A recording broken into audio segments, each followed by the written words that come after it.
Hello, everybody. I'm Barbara Lardonay, and today is Friday, October 15th, 2021. Today, I want to talk a little bit about the second coming of Christ from the perspective of the parable of the 10 virgins. This is a parable that I have heard preached on for most of my Christian walk, and yet in the back of my mind, I always had some questions about it. What it always came down to in the preaching was that you don't know when Jesus is coming, so be prepared. But I think that there's a little bit more to it than that, and I think that the relevance of it becomes more clear when we are close to the second coming. Of course, every day we are closer to the second coming of Christ. But down through the centuries, people said, well, I should be prepared, I should be prepared. But they weren't really going to experience Christ's return. It's very possible that some of us that are living today will see his second return. I really don't know. But at any rate, it was always confusing to me that there were 10 virgins, and that made it sound like you could be a follower of Christ and not make it. Because in the end of the parable, Jesus says when the bridegroom comes and the door is shut to these 5 foolish virgins who didn't have any oil in their lamps until the end, and they are saying, Lord, Lord, open up to us. And he answered and says, truly, I say to you, I do not know you. I think that's pretty scary because it seems like some of those who say that they know him or act like they are followers of Jesus actually don't know him because he does not reopen the door. I think we can get a little bit more insight into this because there's another parable that has relevance for the second coming that I've always thought about, and that's the parable of the tares. And that one is, go back a few chapters, that one is in Matthew 13. And this is the case where Jesus tells them that the seed is being sown. He's sowing the seed. The Son of Man is sowing the seed into the field of the world, and that's the good seed.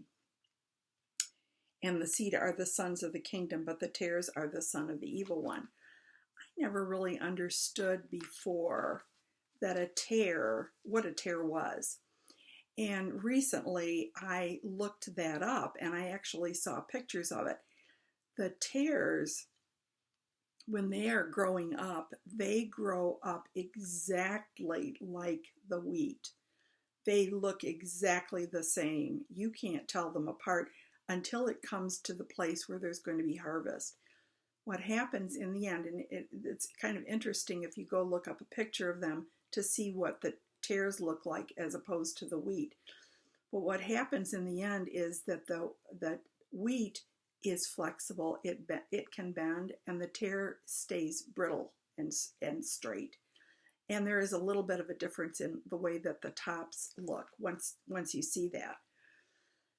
And that is the way that we as wheat, when we are flexible and we are bowing to the Lord and we are taking his direction, that's different than those who are evil-minded and those who the enemy has planted alongside. And you can't necessarily tell till the end. Now, think about that in relationship to the virgins. It may look like the virgins are all followers. They may look the same until the end, but are they? There's going to be something different that maybe no one can discern. What the discerning factor is and what the difference was with the parable of the virgins is who had the oil. That's very important to think about. The oil represents the Holy Spirit. The wise virgins had a supply. They were prepared because they had the oil. The foolish virgins didn't have any. So now think about that in the coming of Christ and how critically important it is to make sure that you have the oil. To make sure that your supply of the Holy Spirit is abundant. To make sure that you are flexible, that you are willing to be a vessel for the Holy Spirit, that the Holy Spirit is operational in your life, that you are seeking the Holy Spirit with your heart and your soul, that the Holy Spirit is directing everything that you do, that you are attuned to the wind that is blowing, and the Holy Spirit's actions and the way that the Holy Spirit operates.